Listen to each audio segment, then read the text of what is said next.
Download aplikasi Tarbiyah Sunnah di handphone Anda. Tersedia di Google Play dan App Store. Bismillahirrahmanirrahim. Assalamualaikum warahmatullahi wabarakatuh.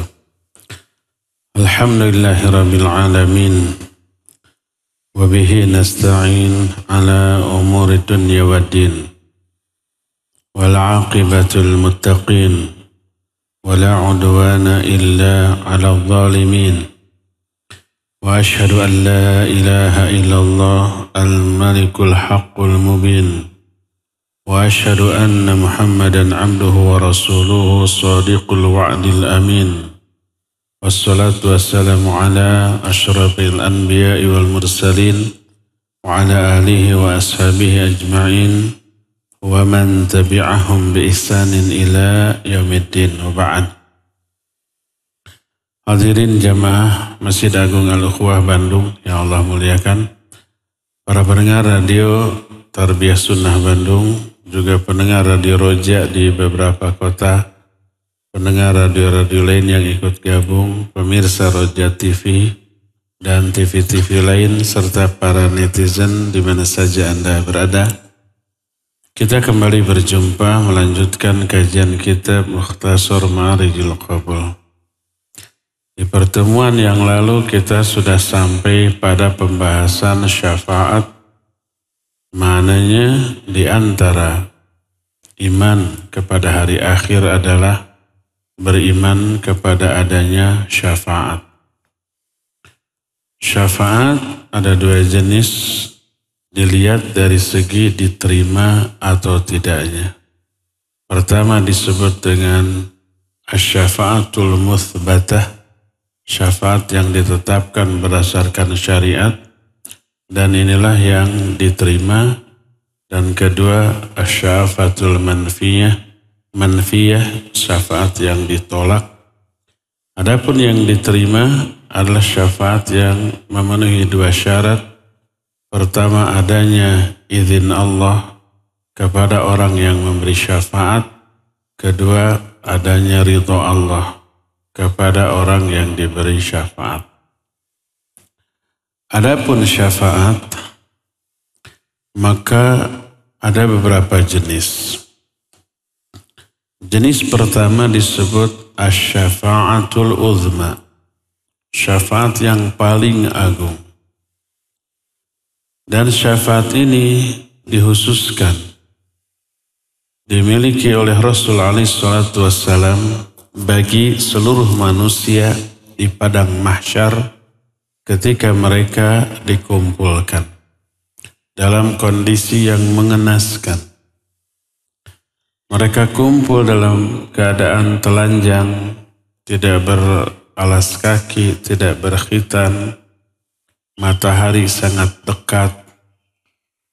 Mereka menderita dengan penderitaan yang tidak ada bandingannya dengan yang pernah dialami di dunia. Mereka ingin segera lepas dari kondisi seperti itu, lalu mereka meminta syafaat kepada para nabi.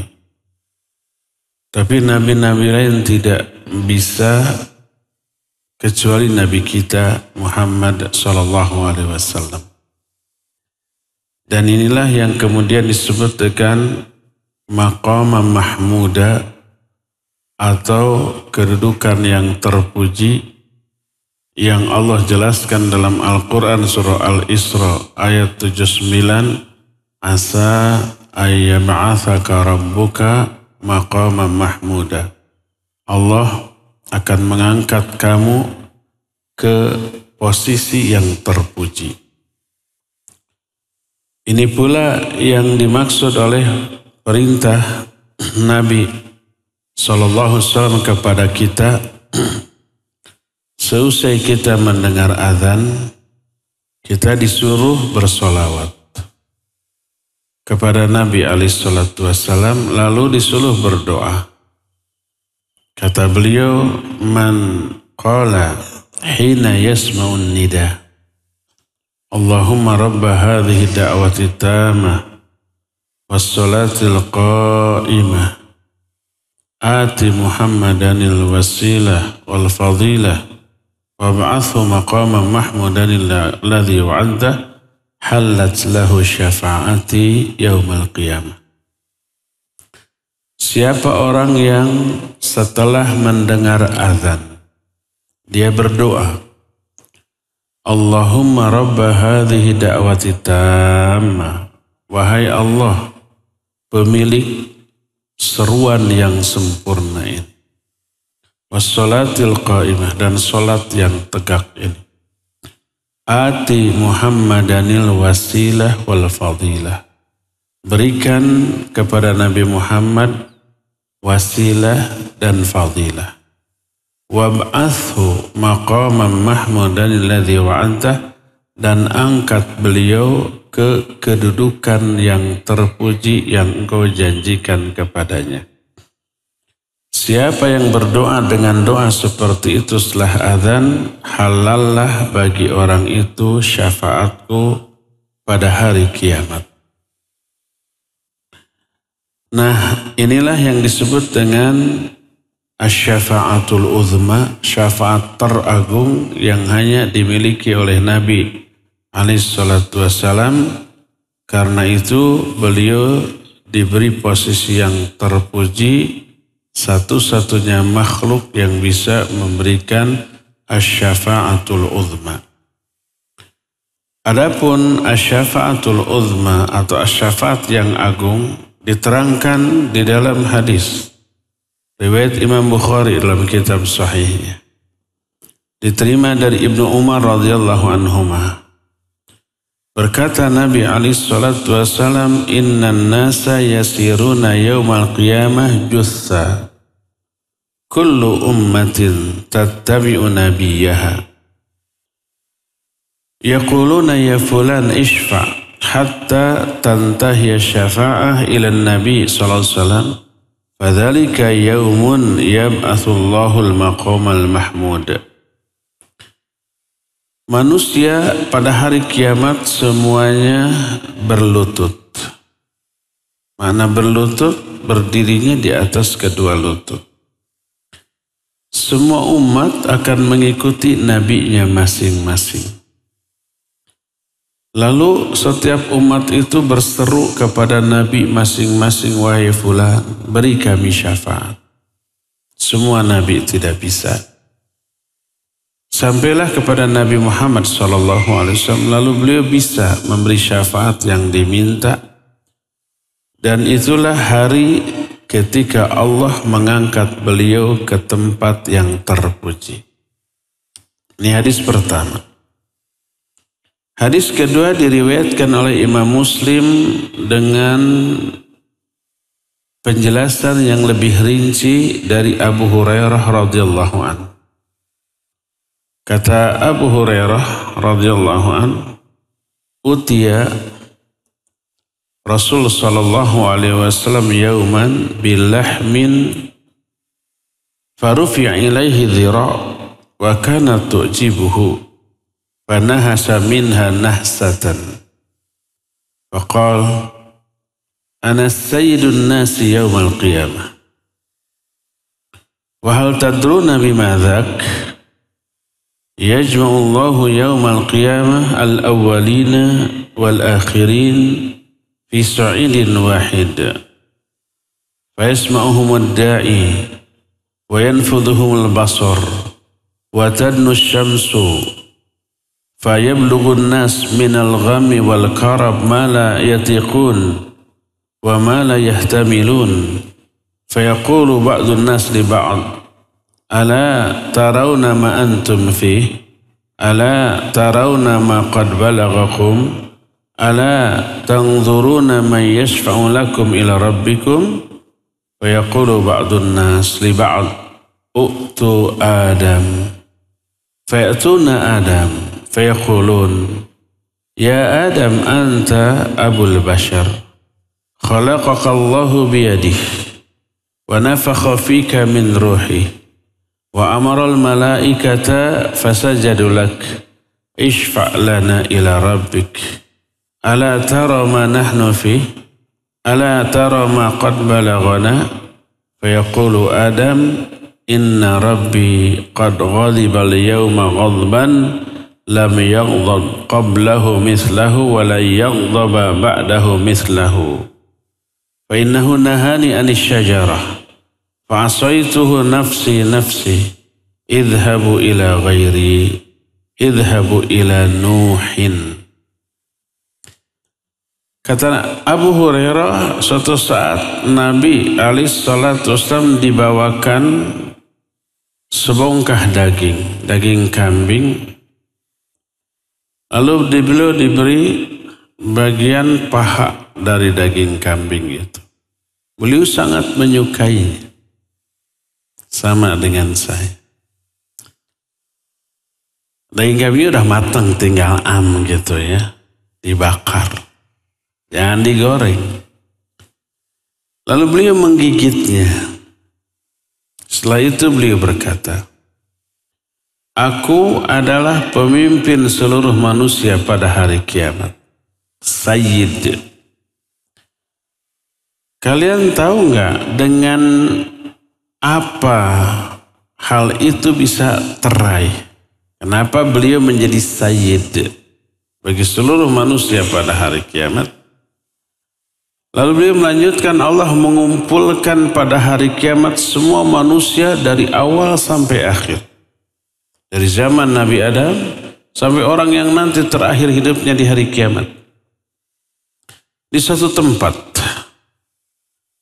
Lalu ada seorang dai yang memperdengarkan suara kepada mereka berteriak berseru.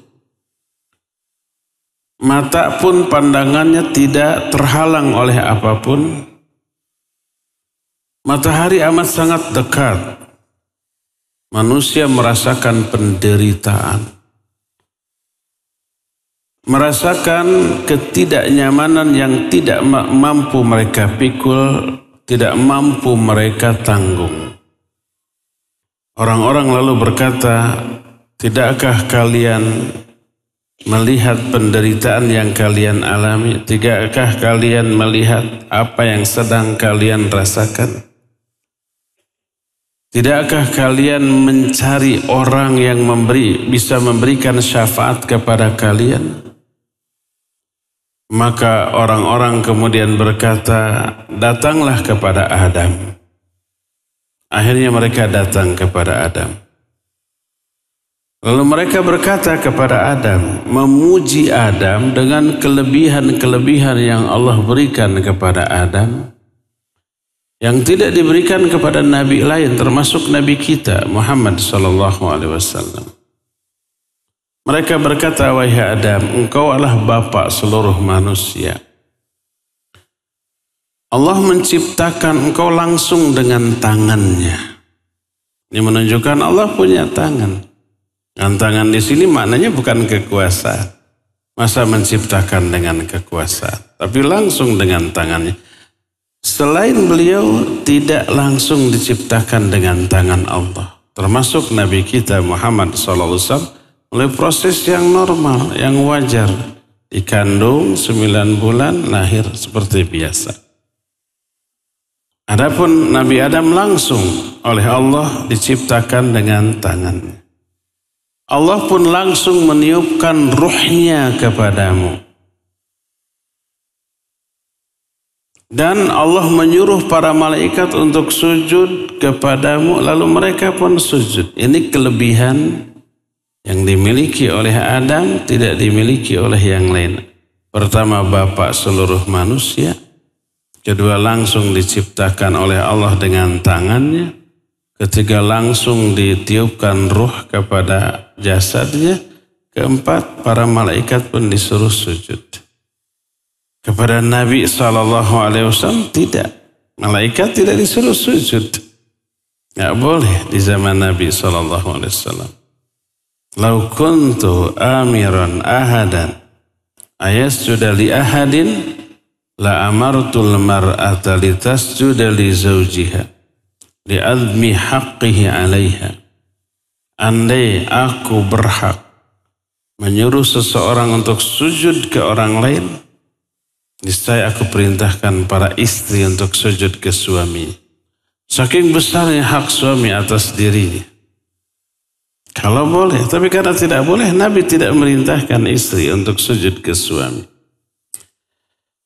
Jadi ini 4 kelebihan Adam. Ya Adam, engkau bapak seluruh manusia. Allah menciptakan engkau langsung dengan tangannya. Allah tiupkan ruh kepada jasadmu. Allah perintahkan malaikat untuk sujud, mereka sujud. Berilah kami syafaat. Tidakkah engkau melihat penderitaan yang kami alami? Kesulitan yang kami rasakan? Apa kata Adam? Sesungguhnya Allah telah murka kepadaku. Dengan kemurkaan yang belum pernah dia murka seperti itu dan tidak akan pernah lagi dia murka seperti itu setelahnya. Allah telah melarang aku dari sebuah pohon, tapi aku bermaksiat kepadanya. Malangnya diriku. Pergilah kamu kepada orang lain, pergilah kepada Nuh. Lalu orang-orang pun fayatuna Nuhan alaihissalam. Orang-orang pun kemudian datang kepada Nuh. Lalu berkata, ya Nuh, anta awwalu rasulin ilal ard. Sammakallahu abdan syakura. Ishfa' lana ila rabbik. Wahai Nuh, engkau rasul pertama yang oleh Allah diutus ke muka bumi. Jadi rasul yang pertama kali diutus Nuh. Adam bukanlah rasul. Adam ini hanya nabi. Rasul pertama Nuh. Berdasarkan hadis ini. Dan Allah menyebutmu dengan sebutan hamba yang pandai bersyukur. Dalam surah Al-Isra dikatakan innahu kana abdan syakur. Sesungguhnya Nuh itu adalah seorang hamba yang pandai bersyukur. Beri kami syafaat, mintakan syafaat kepada Allah untuk kami. Tidakkah engkau melihat penderitaan kami? Apa yang kami rasakan? Apa kata Nuh? Inna rabbi qad ghadiba al-yawma ghadban lam yaghdab qablahu mithlahu wa lan taghdaba ba'dahu mithlah. Sesungguhnya Allah telah murka kepadaku dengan kemurkaan yang belum pernah dia murka seperti itu dan tidak akan pernah lagi murka seperti itu setelahnya. Apa yang membuat murka? Innahu qad kanat da'wah da'autu biha ala qaumi. Karena aku telah mendoakan kecelakaan kepada kaumku. Itu yang pertama. Lalu dalam kitab Sahih Bukhari dia menyebutkan beberapa kesalahan. Salah satu kesalahannya meminta kepada Allah tanpa ilmu, bertanya tentang suatu tanpa ilmu. Ketika anaknya Kan'an tenggelam, terus dia bilang, Allah, sungguhnya dia anakku, keluargaku. Lalu Allah menyatakan, innahu laisa min ahlik. Dia bukan lagi keluargamu. Karena dia beramal dengan amal yang salah, yang tidak soleh. Jangan kamu minta kepadaku sesuatu tanpa ilmu. Lalu beliau pun menyatakan, a'udzubillahi, aku berlindung kepada Allah dari meminta sesuatu tanpa ilmu. Ini dianggap kesalahan. Ini yang membuat dia tidak pede untuk memintakan syafaat kepada Allah bagi manusia. Idhabu ila Ibrahim. Pergilah kamu kepada Ibrahim. Orang-orang kemudian mendatangi Ibrahim. Lalu berkata, anta nabiullah wa khaliluhu min ahlil ard. Ishfa' lana ila rabbik. Ya, wahai Ibrahim, engkau adalah nabiullah, khalilullah di muka bumi. Mintakan syafaat kepada Allah untuk kami. Tidakkah engkau melihat penderitaan kami, kesulitan kami? Apa kata Ibrahim? Inna rabbi qad ghadiba al-yawma ghadban lam yaghdab qablahu mithlahu wa la yaghdaba ba'dahu mithlah. Ibrahim menjawab dengan jawaban yang sama seperti Adam dan Nuh. Allah telah murka padaku hari ini dengan kemurkaan yang tidak pernah sebelumnya, tidak akan pernah lagi setelahnya. Kenapa? Karena lalu dia menjelaskan kedustaannya. Ibrahim pernah berdusta 3 kali. Pertama menyatakan inni saqim, aku sakit padahal tidak. Kedua, ketika dia sudah menghancurkan berhala, ditangkap, ditanya kamu yang menghancurkan berhala, dia mungkir bal fa'alahu kabiruhu fas'aluhu lau kanu yantikun in kanu yantikun. Yang melakukan bukan saya, tuh yang paling gede gitu. Yang paling gedenya tidak dihancurkan. Coba tanya, kalau memang dia bisa bicara. Ini kedustaan kedua. Kedustaan yang ketiga, ketika beliau sama istrinya Sarah datang ke suatu negeri dan raja penguasa di negeri itu kalau melihat perempuan yang cantik selalu dirampas, selalu direbut. Maka Ibrahim alaihissalatu wassalam menyuruh istrinya, kalau kamu ditanya bilang saja kamu saudaraku, bukan istriku. Kalau istrinya dirampas, kalau saudaranya tidak. Maksudnya ini namanya tauriyah, saudara se-Islam. Itu maksudnya betul saudara se-Islam. Itu kedustaan yang ketiga. Oleh karena itulah kata Ibrahim, aku tidak bisa memintakan syafaat untuk kalian. Pergilah kalian kepada Nabi Musa. Datanglah mereka kepada Nabi Musa. Dipuji Nabi Musa dengan pujian-pujian yang memang dimiliki oleh Nabi Musa. Lalu memohon agar minta syafaat kepada Allah.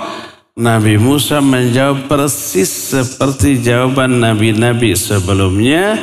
Lalu menyebut kesalahannya. Inni qataltu nafsan lam umar biqatliha. Aku pernah membunuh seseorang yang aku tidak diperintahkan untuk membunuhnya. Ketika ada kawannya yang satu suku bangsa dengan dia, bangsa Bani Israel, berantem dengan suku bangsa Fir'aun, bangsa Qutbi namanya. Kawannya ini minta tolong ke dia, ditolong, sekali pukul itu orang mati. Nah, aku pernah membunuh orang yang tidak diperintahkan untuk dibunuh. Itu dosanya. Akhirnya dia menyuruh orang-orang pergi ke Isa. Orang-orang kemudian berdatangan ke Isa. Lalu berkata, ya Isa anta Rasulullah. Kalamtan nas fil mahdi. Wa kalimatan minhu. Alqaha ila Maryam wa ruhum min. Fasfa'lana ila rabbik. Wahai Isa, engkau adalah utusan Allah. Engkau sudah berbicara kepada manusia ketika engkau di dalam buayan, masih bayi bisa bicara. Engkau juga kalimat Allah yang diberikan kepada Maryam. Engkau juga ruh dari Allah. Jangan disalahfahami. Kalau Isa ruh dari Allah berarti boleh disembah. Enggak. Maksud ruh dari Allah adalah ruh milik Allah, dari Allah, ciptaan Allah, tapi bukan bagian dari diri Allah. Seperti harta yang kita miliki disebut ini rizki dari Allah. Apakah rizki ini bagian dari diri Allah? Bukan. Ini karunia dari Allah. Artinya Allah yang memiliki, Allah yang kasih, tapi bukan bagian dari diri Allah. Isa ruh dari Allah, tapi bukan bagian dari diri Allah. Sama ketika Adam diciptakan, maka disebutkan wa nafakha fihi min ruhi. Allah meniupkan kepada Adam ruh dari Allah. Ruh dari Allah bukan bagian dari diri Allah, tapi makhluk ciptaan Allah. Lalu ruh ciptaan Allah itu ditiupkan kepada Adam. Maka Adam tidak memiliki hak uluhiyah, hak untuk disembah. Demikian juga Isa ditiupkan ruh dari Allah kepadanya. Tapi ruh ini bukan bagian dari diri Allah. Kemudian ditiupkan kepada Isa. Sehingga Isa tidak memiliki hak untuk disembah. Untuk diibadati. Wahai Isa, engkau adalah utusan Allah. Engkau bicara kepada manusia ketika di buayan. Engkau juga kalimah yang Allah berikan kepada Maryam. Engkau juga ruh dari Allah. Mintakan syafaat bagi kami kepada Allah. Tidakkah engkau melihat penderitaan kami, kesulitan kami? Apa kata Isa? Inna rabbi qad ghadiba al-yawm ghadban lam yaghdab qablahu mithlahu wa la yaghdab ba'dahu mithlahu.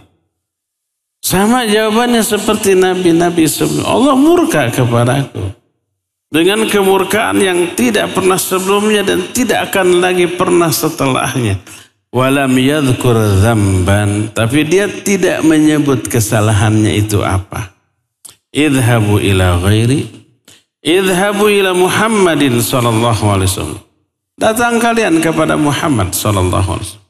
Mereka datang kepada Nabi sallallahu alaihi wasallam lalu berkata, "Ya Muhammad, anta Rasulullah wa khatamul anbiya wa ghafarallahu laka ma taqaddama min dhanbika wa ma ta'akhkhar isfa' lana ila rabbik." Hai Muhammad, engkau utusan Allah, penutup para nabi. Allah telah mengampuni dosamu yang lalu dan yang akan datang.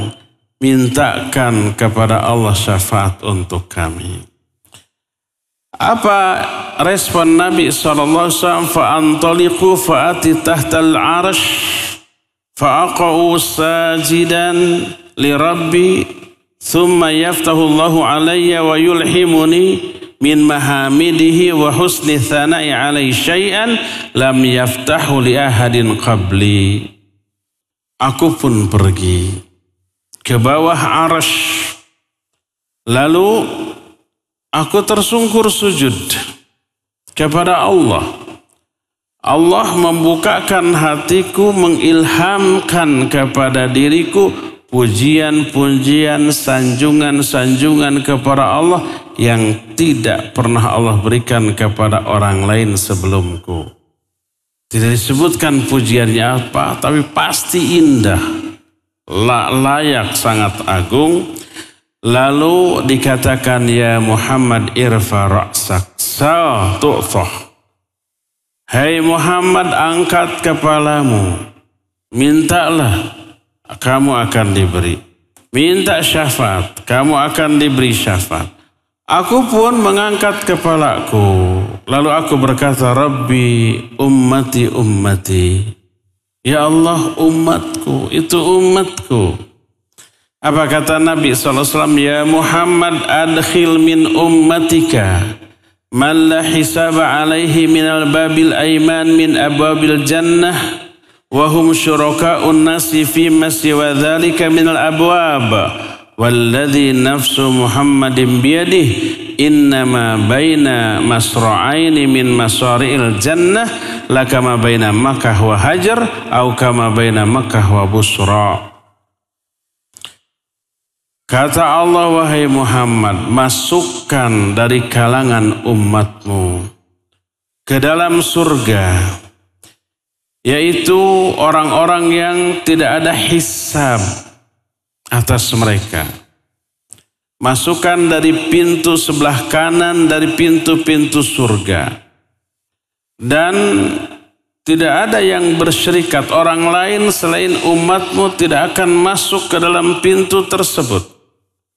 Kata Nabi SAW, demi Allah yang jiwa Muhammad berada dalam genggaman tangannya, sesungguhnya jarak antara dua daun pintu bukan daun pintu. Jarak antara dua lubang pintu surga itu seperti Mekah ke Hajar atau seperti Mekah ke Basra. Hajar adalah nama sebuah kota yang ma'ruf antara Mekah dengan Damaskus yang amat sangat jauh sekali. Berdasarkan hal itu, maka Nabi SAW satu-satunya orang yang memberi syafaat kepada seluruh manusia di saat itu. Ini yang disebut dengan asy-syafa'atul uzma. Syafaat yang paling agung karena menyangkut semua manusia, dan karena itulah Nabi SAW diangkat ke tempat yang terpuji. Maksudnya posisi memberi syafaat yang tidak ditempati oleh manusia lain selain beliau. Ini jenis syafaat pertama, disebut asy-syafa'atul uzma. Apa fungsi syafaat ini? Yaitu menyegerakan hisab untuk mereka, untuk semua manusia, sehingga lepas dari penderitaan di alam mahsyar. Syafaat jenis kedua adalah, ini masih hanya dimiliki oleh Nabi Muhammad SAW, yang lain enggak. Yaitu ketika minta dibukakan pintu surga. Tak ada orang yang bisa memasuki surga walaupun mereka sudah divonis masuk surga sebelum pintu itu diketuk oleh Nabi SAW, pintu surga. Tak ada seorang pun yang bisa memasukinya sebelum beliau. Dan beliaulah orang yang pertama kali mengetuk. Sebagaimana hadis sahih riwayat Imam Muslim dari Anas bin Malik radhiyallahu an, berkata Rasul alaihi salatu wasallam, ana awwalun nasi yashfa'u fil jannah wa ana aktsarul anbiya taba'an. Kata Nabi SAW, aku manusia yang paling pertama memberi syafaat di surga. Dan aku adalah Nabi yang paling banyak pengikutnya. Dalam riwayat lain, masih riwayat Imam Muslim, masih dari Anas bin Malik, berkata Nabi SAW, ana aktsarul anbiya'i tab'an yaumal qiyamah wa ana awwalu may yaqra'u babal jannah. Aku adalah Nabi yang paling banyak pengikutnya pada hari kiamat. Aku adalah manusia yang paling awal mengetuk pintu surga. Dalam riwayat lain, ana awwalu syafi'in fil jannah lam yusaddaq nabiyyun minal anbiya ma suddiqtu wa inna minal anbiya nabiyyan ma yusaddiquhu min ummati illa rajulun wahid. Aku adalah orang yang pertama kali memberi syafaat di surga agar para ahli surga bisa masuk surga. Setelah dapat tiket surga nggak bisa masuk tanpa syafaat dari Nabi SAW. Setelah dapat syafaat, baru mereka semua berbondong-bondong masuk surga.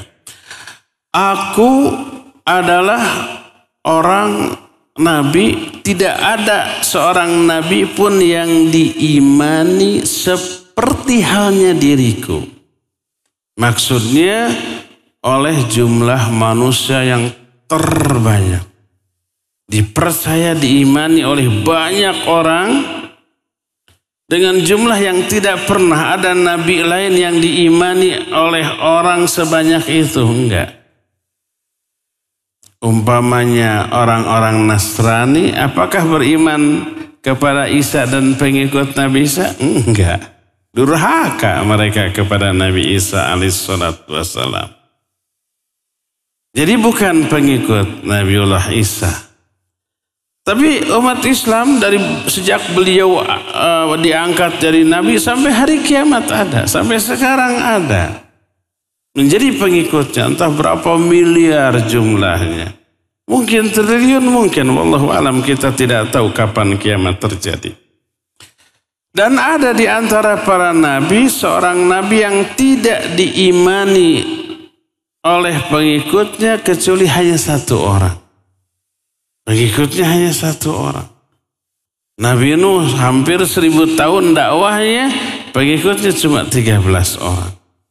Nabi-nabi yang lain juga begitu. Nabi Muhammad SAW cuma 63 tahunan usianya, cuma 23 tahun dakwanya, pengikutnya miliaran.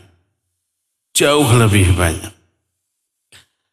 Dalam hadis riwayat Imam Bukhari disebutkan, fayashfa'u liyaqdiya bainal khalqi fayamshi hatta ya'khudha bihalaqatil bab fayawma idzin yab'athuhu Allahu maqaman mahmuda yahmaduhu ahlul jam'i kulluhum.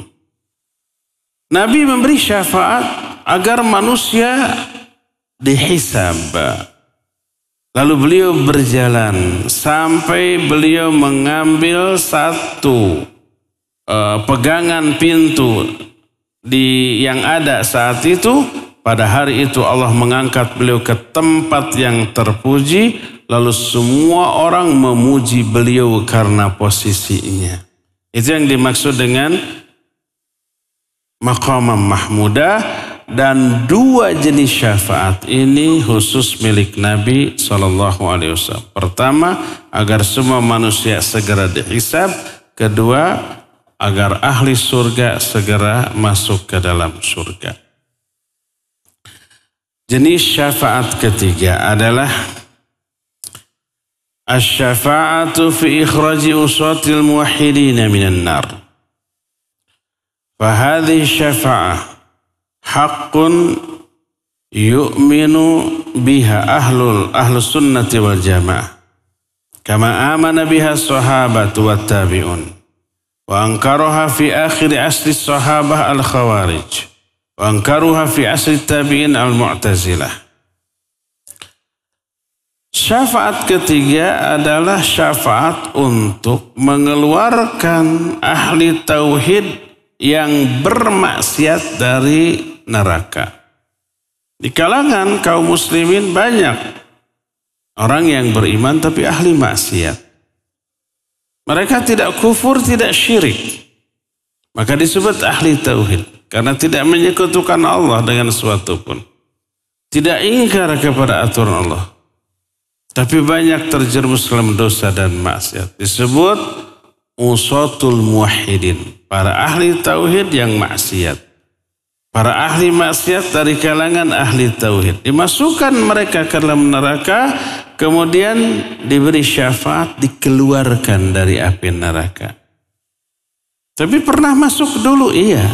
Pernah merasakan neraka dulu? Iya. Syafaat ini hak, benar, diimani oleh ahlu sunnah wal jamaah.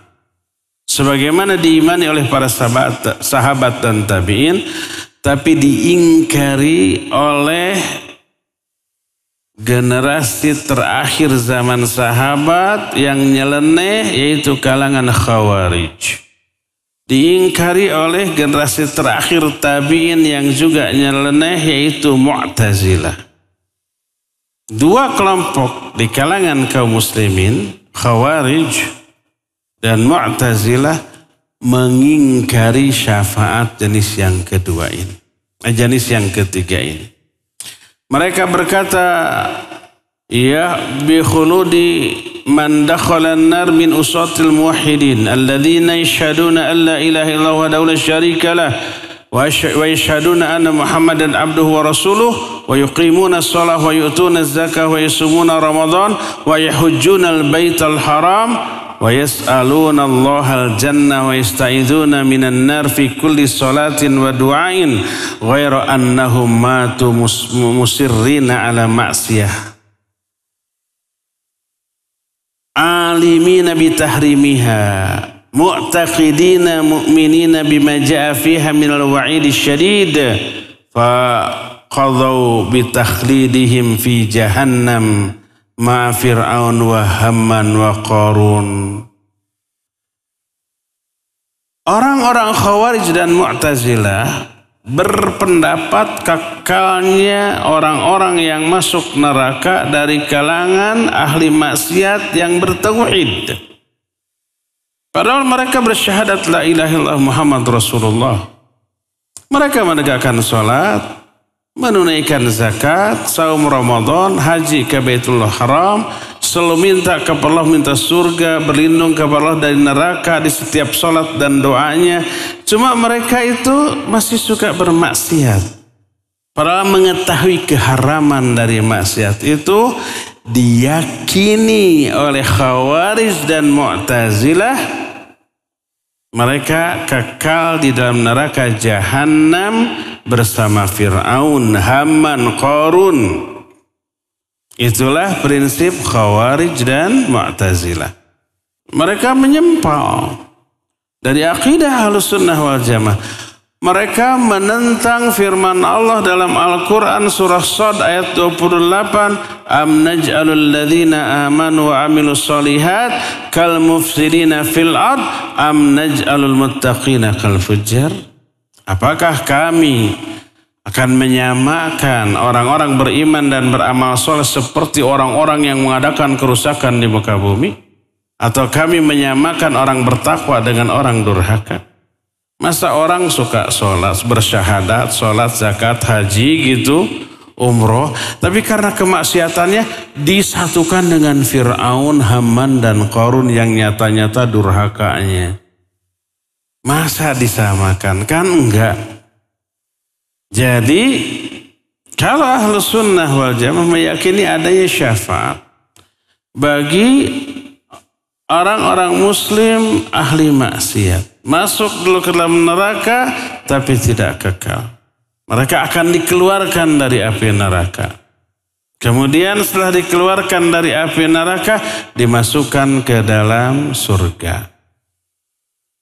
Di dalam hadis riwayat Imam Bukhari dari Anas berkata Rasul sallallahu alaihi wasallam thumma ashfa'u fayuhaddu li haddan fa'ukhriju fa'udkhiluhumul jannah. Aku memberi syafaat kepada ahli maksiat di kalangan umatku yang masuk ke dalam neraka. Lalu aku diberi jumlah batasan. Berapa jumlah yang bisa dikeluarkan? Aku keluarkan mereka dari neraka lalu aku masukkan mereka ke dalam surga. Hadis ini sahih diriwayatkan oleh Imam Bukhari dalam kitab Sahih Bukhari. Berkata Qatadah, sami'tuhu aidan yaqul, aku juga mendengar Nabi sallallahu alaihi wasallam bersabda, fa'akhrujuhu minan nar wa udkhiluhumul jannah.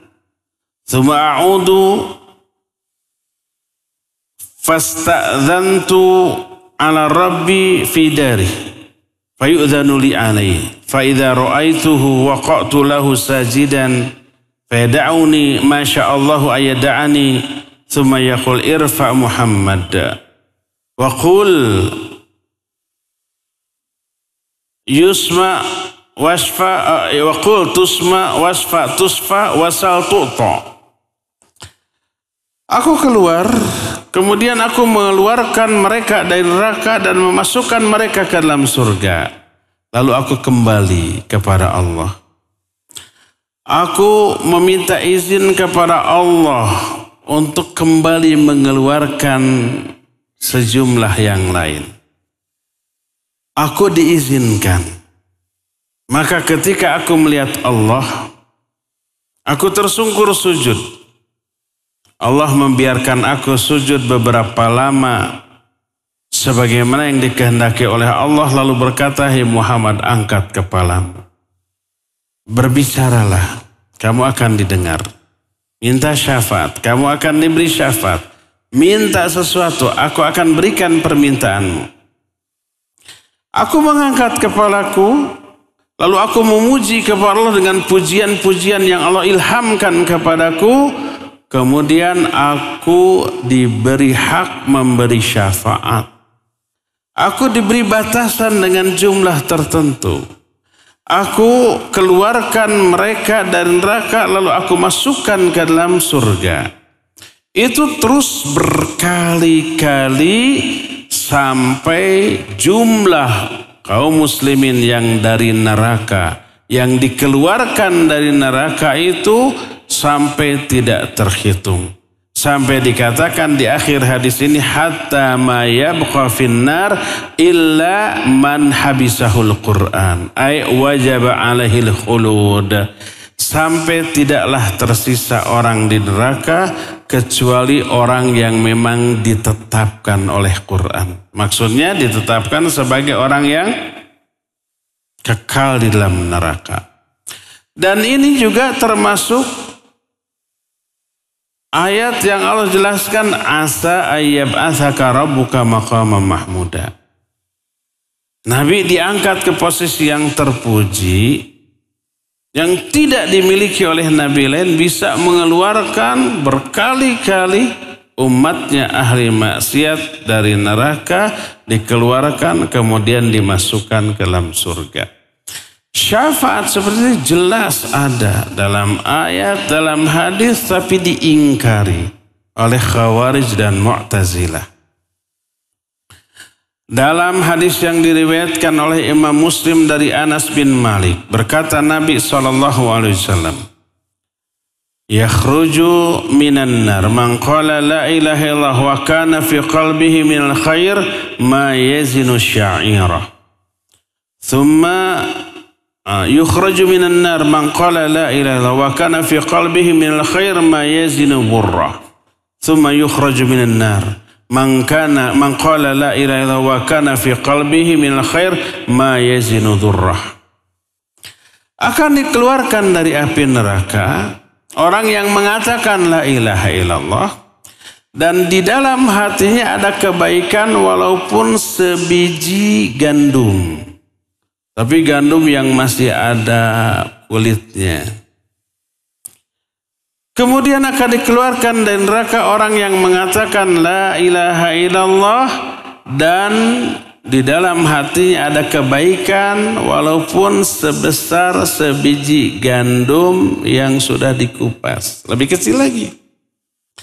Dan akan dikeluarkan dari neraka orang yang mengatakan la ilaha illallah, orang yang dalam hatinya ada kebaikan walaupun sekecil benih. Benih lebih kecil lagi. Ini menunjukkan ada di kalangan umat Islam masuk neraka dulu karena dosa-dosa yang besar, kebaikannya kecil sebesar biji gandum, bahkan sebesar debu, kebaikannya kecil. Dosa yang lebih banyak masuk neraka, tetap akan dikeluarkan dari api neraka. Dan hadis ini sahih riwayat Imam Muslim menunjukkan adanya syafaat bagi ahli maksiat, dikeluarkan dari neraka, dimasukkan ke dalam surga.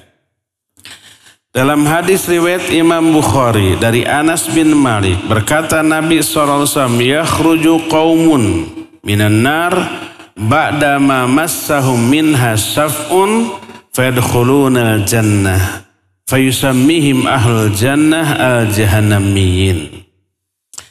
Kata Nabi SAW, akan keluar dari neraka suatu kaum setelah mereka itu dibakar dalam api neraka sampai gosong. Lalu mereka masuk ke dalam surga. Oleh ahli surga yang sudah dulu masuk, mereka disebut dengan sebutan jahannamiyin, mantan-mantan penghuni jahannam. Ini hadis riwayat Imam Bukhari.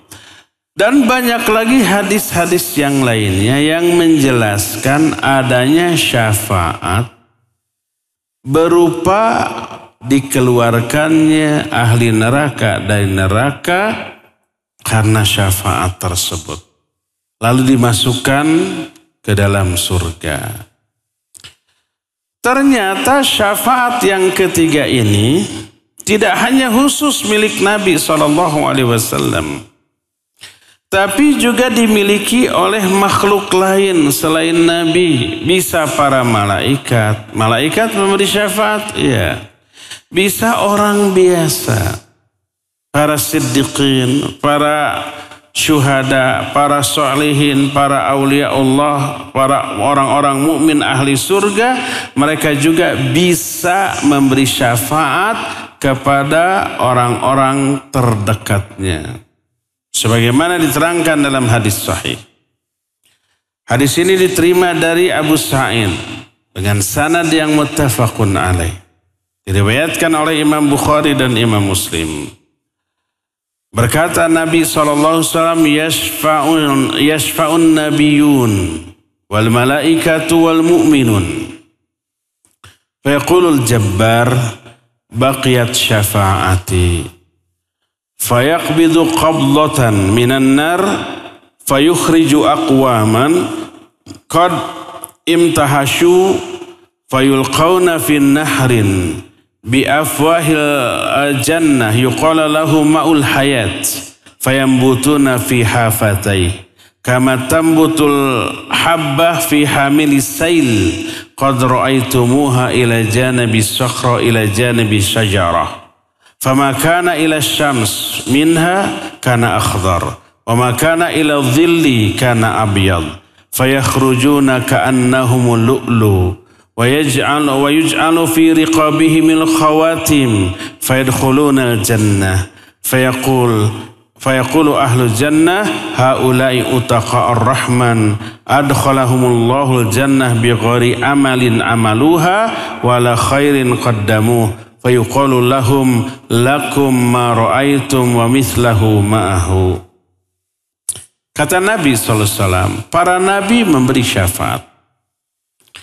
Para malaikat juga memberi syafaat. Orang-orang mukmin juga memberi syafaat. Maksudnya syafaat kepada para ahli neraka dari kalangan kaum muslimin yang ahli maksiat. Dikeluarkan. Setelah para nabi, para malaikat, orang-orang mukmin selesai memberi syafaat, Allah berfirman, baqiyat syafaati, tinggal tersisa syafaatku. Lalu Allah menggenggam satu genggaman dari ahli neraka, dikeluarkanlah beberapa kaum yang sudah gosong. Lalu dimasukkan ke dalam sebuah sungai yang ada di depan surga. Sungai itu disebut dengan Ma'ul Hayat. Dalam riwayat lain Nahrul Hayat, sungai kehidupan. Maka tubuhnya yang sudah hancur, sudah gosong, tumbuh lagi.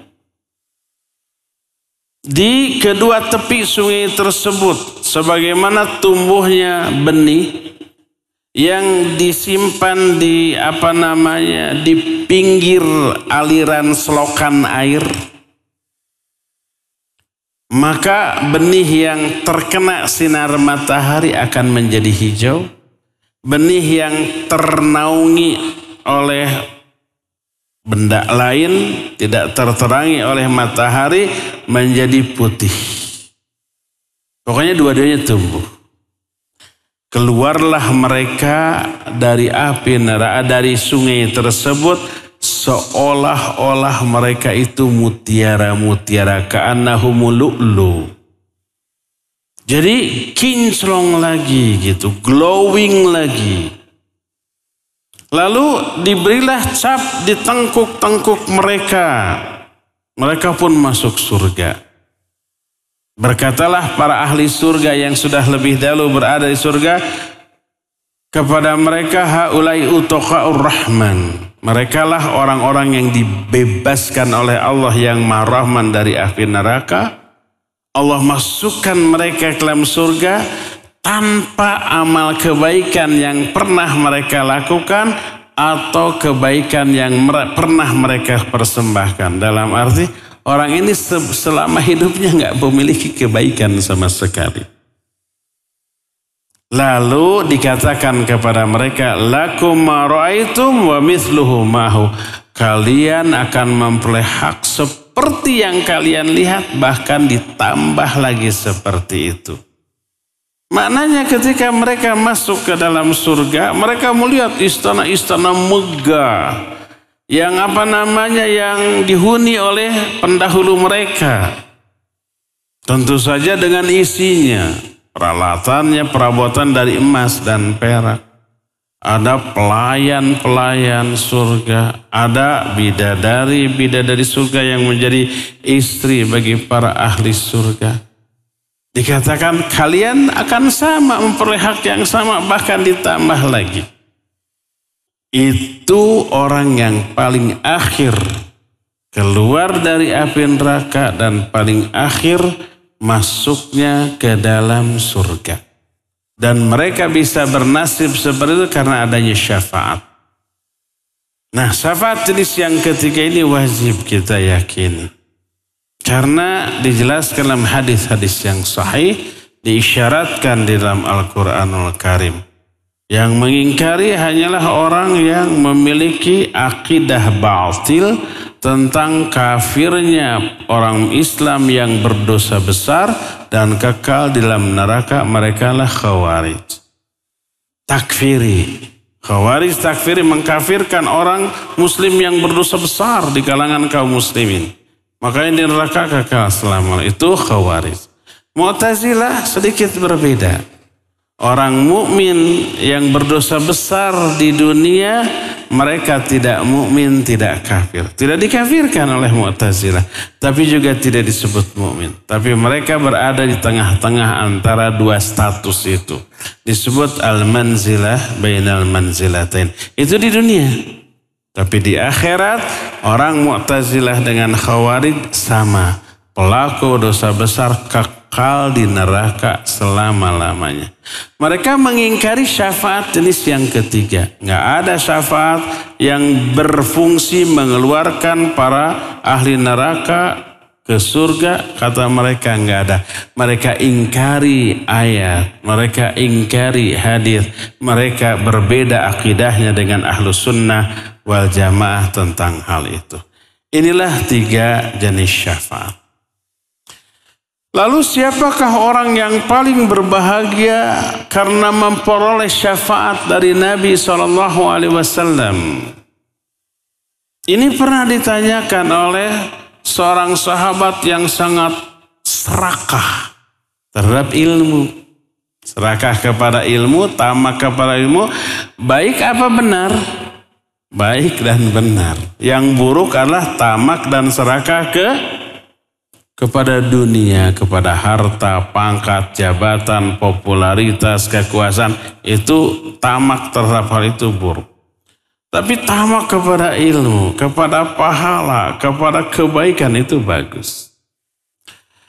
Dalam Sahih Bukhari dari Abu Hurairah radhiyallahu an, dia berkata, "Ya Rasulullah, man as'adun nas bi syafa'atika yaumil qiyamah." Wahai Rasulullah, siapa manusia yang paling berbahagia memperoleh syafaatmu pada hari kiamat? Berkata Rasul sallallahu alaihi wasallam, "Laqad dhanantu ya Abu Hurairah, alla yas'alani an hadzal hadits ahadun awwala minka. Lima ra'aitu min hirsika 'alal hadits." Aku sudah menduga, hai Abu Hurairah, tak akan ada seorang pun yang bertanya kepadaku tentang hadis ini sebelum engkau. Karena aku melihat tamaknya kamu terhadap hadis. Semangatnya kamu terhadap hadis. Dipuji dulu tuh. Lalu Nabi SAW berkata, "As'adun nasi bi syafa'ati yaumal qiyamah man qala la ilaha illallah khalisan min qalbi." Orang yang paling berbahagia dengan syafaatku pada hari kiamat adalah orang yang mengatakan la ilaha illallah secara ikhlas dari lubuk hatinya yang paling dalam. Makna ikhlas la ilaha illallah itu hanya ditujukan untuk meraih apa-apa yang ada di sisi Allah. Ingin ampunannya, ingin pahalanya, ingin ridho, ingin rahmatnya. Adapun la ilaha illallah yang ditujukan, diniatkan untuk meraih dunia. Saya baca la ilaha 10.000 kali semalam agar dagang saya laris. Agar karir saya naik. Agar anak-anak saya sehat. Agar anak-anak saya lulus ujiannya. Ada orang yang zikir la ilaha illallah dengan niat seperti itu? Ada banyak. Itu bukan ikhlas karena Allah, tapi karena dunia. Menjadikan amalan akhirat sebagai alat untuk meraih keuntungan dunia. Diniatkan untuk meraih dunia yang sangat hina. Baik zikir la ilaha illallah, sholawat, ataupun bacaan Al-Quran dibaca sekian kali, doain dibaca sekian kali, maka rezeki tidak bisa dibendung. Akhirnya orang termotivasi zikir karena ingin kaya, karena ingin karirnya naik, karena ingin jodohnya lancar, karena ingin dagangannya laris. Lalu dia melakukan zikir-zikir tertentu. Ada yang seperti itu? Itu tidak ikhlas karena Allah Azza wa Jalla. Ya. Jadi orang yang memperoleh syafaat dan paling berbahagia dengan syafaat Nabi SAW adalah yang mengatakan la ilaha secara ikhlas. Inilah beberapa jenis syafaat. Cukup sampai di sini. Insyaallah kita akan lanjut penjelasan ini di hari Jumat yang akan datang. Sekarang kita masuki sesi tanya jawab seperti biasa. Hari Jumat ini dikhususkan untuk pendengar dan pemirsa Roja. Dipersilakan kepada Abu Lukman di studio Radio Roja Cilengsi untuk memandu tanya jawab dengan pendengar dan pemirsa. Wa sallallahu ala nabiyina Muhammadin wa ala alihi wa ashabihi wasallam. Mangga. Baik Ustaz, kita angkat pertanyaan pertama melalui pesan WhatsApp dari Suyadi di Lampung Timur. Ingin bertanya Ustaz, mohon penjelasan surah Asy-Syu'ara ayat 88 dan 89 yang mengatakan tentang qalbun salim, hati yang selamat Ustaz. Mohon penjelasannya orang yang datang kepada Allah dengan hati yang selamat Ustaz. Afadhal Ustaz. Baik, barakallahu fiik. Di dalam surah Asy-Syu'ara tadi disebutkan yauma la yanfa'u malun wala banun illa man atallaha biqalbin salim. Pada hari itu, pada hari kiamat, tidak ada manfaatnya harta ataupun anak-anak kecuali orang yang datang kepada Allah dengan membawa hati yang selamat. Mana qalbun salim adalah hati yang selamat dari seluruh yang merusak hati. Yang paling utama adalah syirik. Menduakan Allah dalam hal ibadah. Yang keduanya adalah kekufuran. Berupa penentangan terhadap syariat Allah. Menentang apa yang diperintahkan. Melanggar apa yang dilarangnya. Dan itu berupa pengingkaran terhadap syariat Allah, kufur. Hatinya kotor. Yang ketiga yang lebih ringan daripada syirik dan kufur adalah kebid'ahan dan kemaksiatan. Meyakini bahwa agama ini boleh ditambah, boleh dikurang, boleh dirubah. Selama dipandang baik. Seolah-olah ketetapan Allah dan Rasulnya ketika menetapkan agama ini masih kurang. Masih ada kebaikan yang perlu ditambahkan. Dan itu penyakit hati, ya penyakit hati. Termasuk penyakit hati dalam bentuk maksiat. Adanya kesenangan untuk berdusta walaupun dia mengakui dosa dari dusta, dari ghibah, dari mencela. Hasad, dengki, zalim kepada sesama. Jadi semakin banyak penyimpangan dari berbagai aspek, semakin kotor hati orang itu, semakin binasa dia. Adapun orang yang selamat adalah illa man atallaha biqalbin salim, orang yang datang kepada Allah dengan membawa hati yang selamat.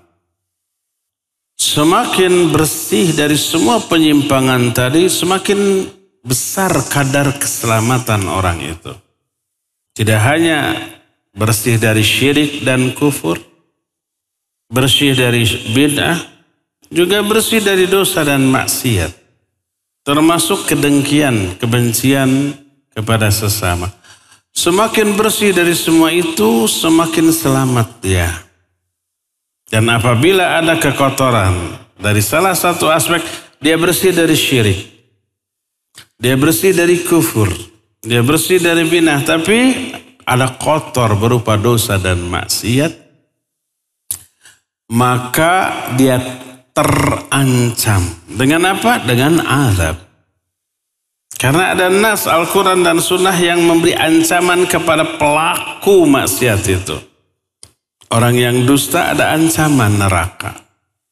Orang yang gibah ada ancaman neraka. Orang yang mencela ada ancaman neraka. Terancam ya. Apakah pasti ke neraka? Nah, kalau pasti tidaknya, tidak pasti.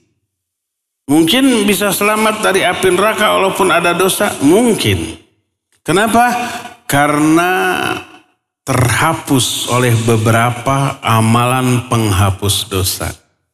Pertama mungkin terhapus oleh istighfar, oleh taubat. Yang kedua terhapus oleh infak dan sedekah. Ketiga terhapus oleh kebaikan-kebaikan. Innal hasanati yudhibnas sayyi'at. Kebaikan-kebaikan itu bisa menghapus dosa. Keempat bisa terhapus dengan musibah. Musibah itu menghapus dosa. Infak dan sedekah itu juga menghapus dosa. Tinggal lihat amalan penghapus dosa mampu nggak mengcover semua dosa yang pernah dilakukan. Menghapus semua. Kalau bisa dia selamat dari azab. Itulah fungsinya ada timbangan. Orang yang punya pahala dari amal baik, orang yang punya dosa dari amal buruknya, nanti ditimbang. Ini yang menjadi penentu ke surga atau ke neraka. Fa-amma man thaqulat mawazinu fahuwa fi 'ishatir radiyah. Kalau orang itu lebih berat kepada pahala, kepada kebaikan, dia berada dalam kehidupan yang senang.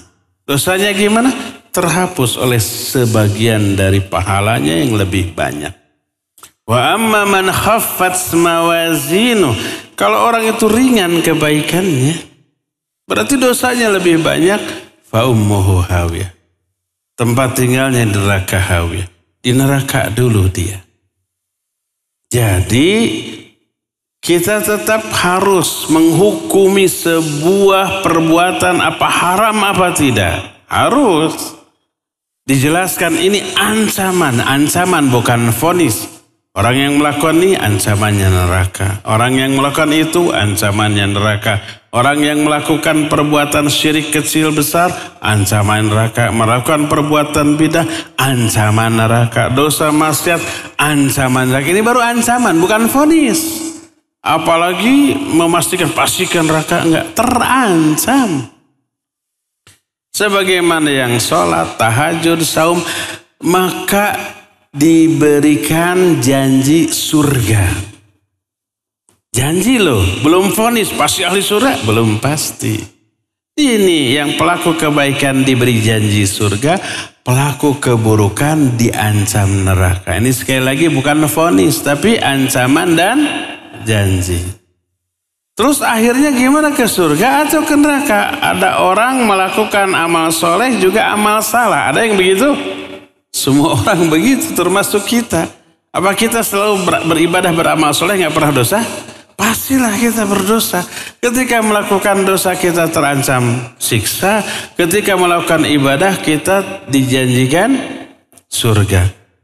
Jadi kita ke surga atau ke neraka? Ditimbang. Makanya kalau kita mengatakan ini haram, nggak boleh, ini dalilnya. Ini bukan mengkafirkan, bukan memvonis ahli neraka, bukan. Terancam dia. Ini haram, nggak boleh dilakukan. Ini nih ayatnya, ini hadisnya, ini kaul ulamanya. Ini haram, nggak boleh. Orang yang tidak paham, mengkafirkan, memvonis ahli neraka. Karena orang itu nggak paham terhadap prinsip kita di dalam menghukumi sebuah perbuatan dan memvonis seseorang dengan vonis surga dan neraka, dua hal yang berbeda ya. Demikian wallahu a'lam bissawab. Silakan lagi Abu Lukman. Jazakallahu khairan Ustaz atas jawaban dan nasihatnya. Dan untuk berikutnya kita angkat pertanyaan melalui line telepon di 021-823-6543. Kami persilahkan. Assalamualaikum warahmatullahi wabarakatuh. Waalaikumsalam warahmatullahi wabarakatuh. Dengan siapa di mana Bapak? Dengan Pak Ruslan di Banjarmasin, Kalimantan Selatan. Baik, silakan Pak Ruslan. Assalamualaikum warahmatullahi wabarakatuh. Waalaikumsalam warahmatullahi wabarakatuh. Saya ini mau bertanya, di surah As-Sajdah itu terdapat ayat yang artinya kurang lebih begini. Kata Allah Subhanahu wa taala akan kupenuhi jahanam itu daripada jin dan manusia. Nah, tentang dipenuhinya oleh Allah Subhanahu wa taala jahanam itu daripada jin dan manusia itu bagaimana Pak Ustaz? Mohon tausiahnya. Ini yang pertama, satu pertanyaan yang pertama. Yang kedua, kan hari ini hari Jumat. Di tempat kami ada seorang imam yang melaksanakan sholat Jumat. Setelah selesai sholat Jumat lalu membaca Qul huwallahu 7 kali, Qul a'udzu birabbil falaq 7 kali, Qul a'udzu birabbin nas 7 kali, dan setelah itu membaca syair daripada Abu Nawas. Dan apakah ini dikatakan suatu bid'ah yang sesat, Pak Ustaz? Mohon pencerahannya. Assalamualaikum warahmatullahi wabarakatuh. Waalaikumsalam warahmatullahi wabarakatuh. Iya. Bapak di Banjarmasin, Kalsah, barakallahu fiik. Ada 2 pertanyaan. Pertanyaan yang pertama adalah tentang ayat walaqad dzara'na li jahannama katsiran minal jinni wal ins lahum qulubun la yafqahuna biha wa lahum adhanun la yasma'una biha wa lahum a'yunun la yubsiruna biha ulaika kal an'am bal hum adall. Kami akan penuhi jahanam dengan kebanyakan jin dan manusia. Mereka punya hati tapi tidak dipakai untuk memahami. Mereka punya telinga tidak dipakai untuk mendengar. Mereka memiliki mata tidak pakai untuk melihat. Mereka itu seperti binatang ternak, bahkan lebih sesat. Jadi bangsa jin dan manusia yang akan Allah masukkan ke dalam jahanam adalah yang tidak memfungsikan seluruh potensi indera untuk memahami agama ini. Hatinya, pendengarannya, penglihatan tidak dipakai. Akhirnya perilakunya bertolak belakang dengan syariat Allah. Itulah yang Allah akan masukkan ke dalam jahanam. Apakah setelah semua ahli neraka masuk ke dalam neraka, neraka itu penuh? Ternyata tidak. Yang dimaksud dengan kami akan penuhi, maksudnya akan diisi sebanyak mungkin orang-orang yang menyimpang. Dari mana kita tahu neraka itu tidak penuh setelah seluruh ahli neraka masuk ke dalam neraka? Dari Al-Quran. Setelah para ahli neraka masuk ke dalam neraka semuanya. Lalu Allah bertanya, kamu sudah penuh? Neraka menjawab, neraka bisa bicara. Apa masih ada tambahan? Dalam surah Qaf Allah menyatakan, yauma naqulu li jahannama halim talati. Fataqulu hal mim mazid. Pada hari kiamat nanti Allah bertanya kepada neraka, apakah kamu sudah penuh? Neraka menjawab, masih ada enggak tambahan? Ini menunjukkan amat sangat luasnya neraka. Dan dijelaskan dalam banyak keterangan baik ayat maupun hadis tentang neraka.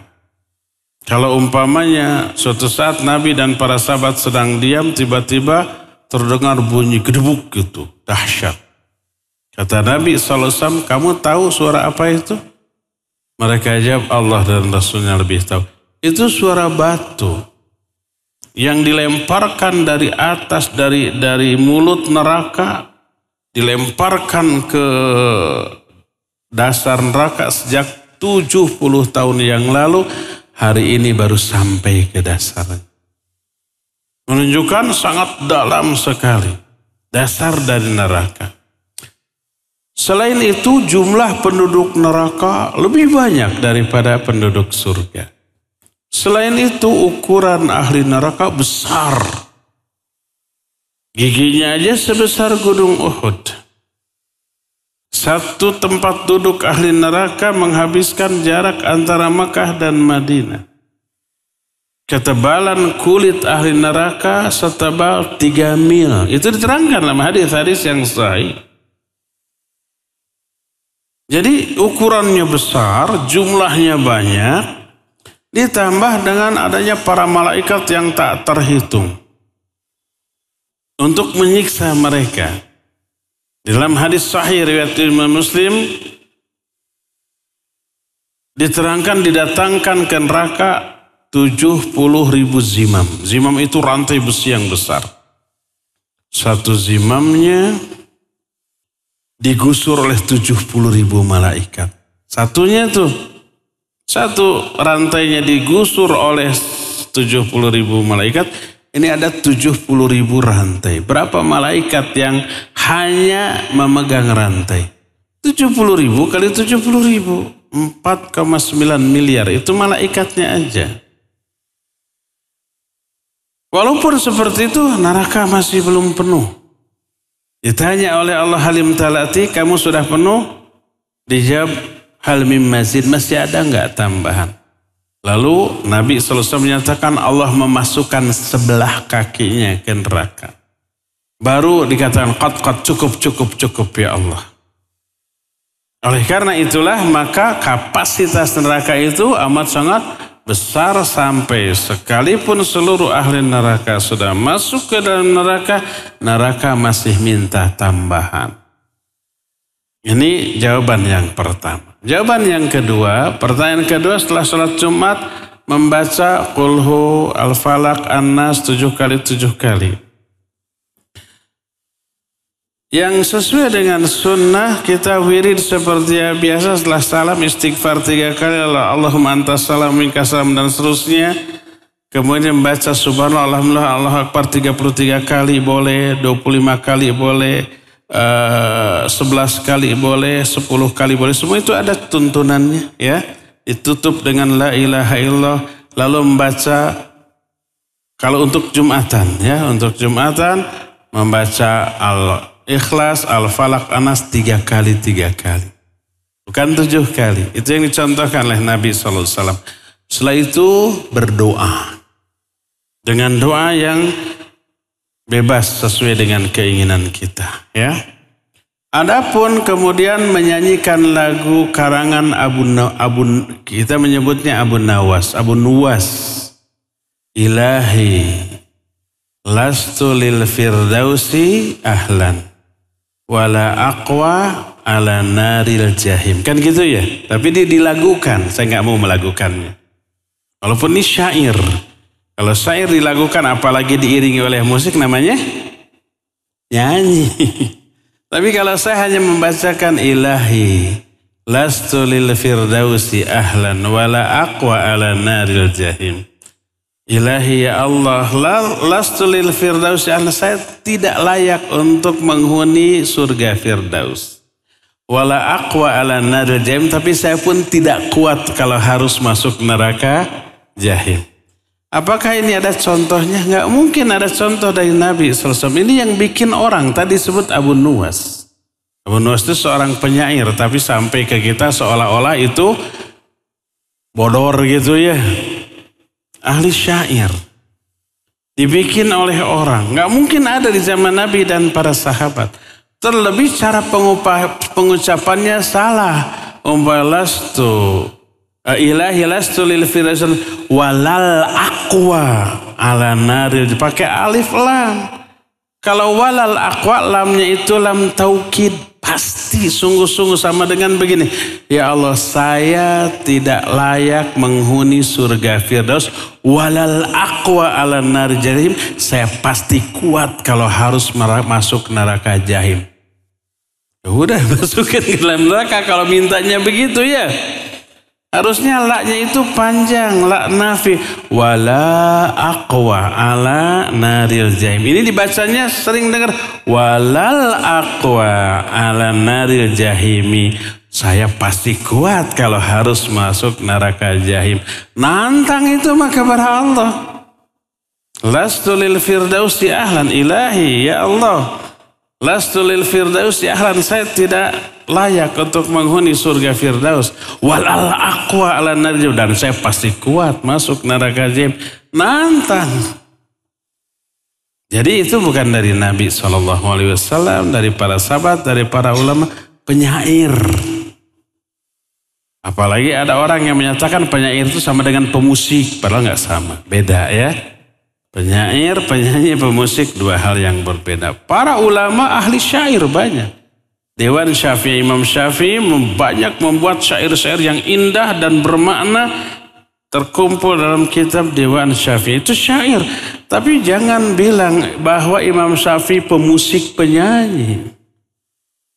Ahli syair boleh, semua ulama ahli syair ya. Demikian, wallahu a'lam bishawab. Cukup ya, sampai di sini aja dulu. Insyaallah kita jumpa kembali di hari Jumat yang akan datang. Subhanakallahum bihamdik, asyhadu an la ilaha illa anta, astaghfiruka wa atubu ilaik. Walhamdulillahi rabbil alamin.